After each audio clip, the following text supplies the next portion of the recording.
तो guys finally जाके अब लोकी का सीजन 2 खत्म हो चुका है इसके एपिसोड 6 के साथ, और ये बहुत ही बढ़िया एंडिंग था। मतलब आज तक मार्वल का जितने भी सीरीज है मुझे ये एंडिंग सबसे ज्यादा बेस्ट लगा। यहाँ लोकी के कैरेक्टर का एक परफेक्ट क्लोजर भी मिल गया, सीक्रेट टाइमलाइन बच गया, टेम्पोरल लूम का कोई खतरा नहीं, और अब तो टाइमलाइन के ब्रांच रियलिटी भी आसानी से एग्जिस्ट कर सकते हैं। पर इन सब के बावजूद भी एक खतरा अभी भी रह गया है जिसके बारे में आज हम इस वीडियो में आगे बात करेंगे। तो इस वीडियो में आज हम लोकी के फिनाले एपिसोड के बारे में बात करने वाले हैं और कुछ मोमेंट्स के डिटेल के बारे में भी जानेंगे। तो आप देख रहे हो द नॉटी बॉट एंड शुरू करते हैं अपना बकवास।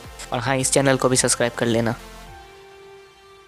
तो एपिसोड के स्टार्ट में मार्वल का जो लोगो हमें देखने को मिला वो बहुत ही डिफरेंट तरीके का था, और ऐसा लोगो में चेंजेस हम लोगों ने last time black panther Wakanda forever में देखा था, जहाँ पे हर सुपर हीरो के फोटो में हमें ब्लैक पैंथर दिखाया गया था। पर आज इस एपिसोड में थोड़ा ज्यादा ही चेंज देखने को मिला। यहाँ लिटरली पूरा इंट्रो उल्टा चलता है और इनफैक्ट इसका म्यूजिक भी उल्टा चलता है, और ये डायरेक्ट रेफरेंस था इस पूरे सीजन का, क्योंकि जैसा स्टार्टिंग से हम लोग कह रहे थे कि यहाँ पे चीजें एक लूप में चल रही है, और इस एपिसोड में जो कुछ भी हुआ वो ऑलमोस्ट एक लूप जैसा ही था सीजन 1 की एंडिंग की अगर हम बात करें तो। इस एपिसोड में हमने देखा कि लोकी टाइम स्लिपिंग को मास्टर करने के बाद वो बार बार एक ही मोमेंट को फिर से कंटिन्यू करता है ताकि टेम्पोरल लूम को फटने से रोका जाए। वो बार बार विक्टर टाइमली को जल्दी पहुंचाने की कोशिश करता है ताकि वो रेडिएशन ज्यादा ना बढ़ जाए और विक्टर टाइमली आराम से जाके उस टेम्पोरल लूम को बचा सके। और फाइनली इन सारी चीजों को जल्दी करने के लिए वो सारी चीजें ओरोबोरोस से सीख लेता है, जिसके लिए सेंचुरीज लग जाते हैं। और यही एक्चुअली में रीजन था कि वो ही हू रिमेन्स के साथ इतना स्मूथली बात कर रहा था, क्योंकि अब ओरोबोरोस के पास जो नॉलेज था वो लोकी के पास भी है। मतलब लोकी एक इंजीनियर बन चुका है अब। तो जब सीजन 1 में सिल्वी ने ही हू रिमेन्स को टपकाया था तब मरते मरते उसने एक ही बात कहा था, सी यू सून। और इस सीन का अब सेंस बनता है जब लोकी फिर से टाइम में स्लिप करके फिर से उस मोमेंट में जाता है। यहाँ पर ही हू रिमेन्स और लोकी के बीच एक बहुत ही डीप कन्वर्सेशन होता है, जहाँ पर हमें टेम्पोरल लूम का एक सीक्रेट के बारे में पता चलता है कि एक्चुअली में टेम्पोरल लूम टाइमलाइंस को एक साथ जोड़ता नहीं है, बल्कि सीक्रेट टाइमलाइन के अलावा वो सभी दूसरे टाइमलाइन को डिलीट कर देता है। और यही वजह थी कि क्यों टेम्पोरल लूम को नहीं रोका जा सकता, और इसीलिए टेम्पोरल लूम बार बार फट रहा था चाहे लोकी ने जितना भी कोशिश किया हो। एपिसोड का नाम था ग्लोरियस पर्पस, और इधर लोकी का सच में ग्लोरियस पर्पस हमें देखने को मिल गया, जहाँ ही हू रिमेन्स ने उसे कहा था कि अगर तुम टेम्पोरल लूम को तोड़ दोगे तो मल्टीवर्सल वॉर शुरू हो जाएगा।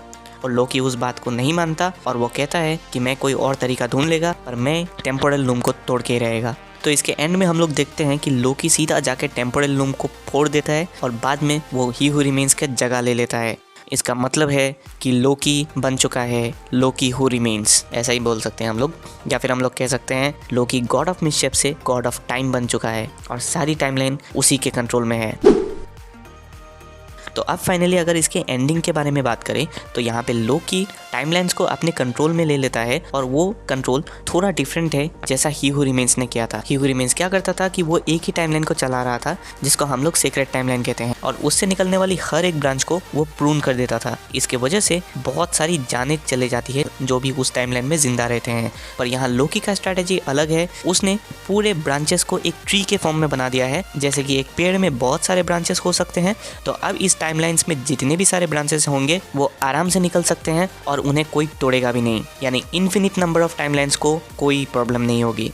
अब ये चीज़ देखने में तो बहुत ज़्यादा अच्छा लग रहा है, पर इसके अंदर एक और प्रॉब्लम घुसा हुआ है, और वो है ही हू रिमेन्स का दिया गया वार्निंग। उसने कहा था कि ऐसा करने से मल्टीवर्सल वॉर शुरू हो जाएगा, यानी अब अलग अलग कैंग के वेरिएंट्स निकलेंगे जो मल्टीवर्सल वॉर को शुरू करेंगे जैसा पहले हुआ था। तो हम लोग स्टार्ट से जो कह रहे थे, जो चीज़ जहाँ से शुरू हुई थी वो आके ख़त्म हो चुकी है, तो शायद ये ख़त्म नहीं हुआ है, ये एक्चुअली में शुरुआत हो सकता है और मल्टीवर्सल वॉर शुरू होगा, और इसके बाद हम आगे मार्वल के प्रोजेक्ट्स में इसकी इन्फ्लुएंस देखेंगे। और इसीलिए अब टीवीए में जितने भी सारे लोग हैं वो लोग कैंग को कंट्रोल करने की कोशिश कर रहे हैं ताकि कैंग का वेरिएंट ना निकले। पर हम लोग भी जानते हैं कि कैंग हरामी है, वो भी लोकी के जैसा कहीं ना कहीं ट्रिक्स करके निकल के आएगा, मल्टीवर्सल वॉर शुरू होगा, और सारी चीज़ें हम लोग को एवेंजर्स, कैंग डायनेस्टी और सीक्रेट वॉर्स में देखने को मिलेंगे। तो ओवरऑल अगर इस सीजन की बात करें तो इसने एमसीयू का एक बहुत ही इंपॉर्टेंट प्लॉट को सेट कर दिया है। अब पूरा मार्वल के ऊपर है कि तुम लोग इसको कैसे दिखाने वाले हो, क्योंकि सेटअप बहुत बढ़िया तरीके से कर दिया है इन लोगों ने। तो इसके एंडिंग पे ऊपर और एक वीडियो आने वाली है जिसपे हम लोग डिटेल में बात करेंगे कि क्या क्या चीज़ें हो सकती है। तो इसीलिए इस चैनल को भी सब्सक्राइब कर लो, और तब तक के लिए बाय बाय।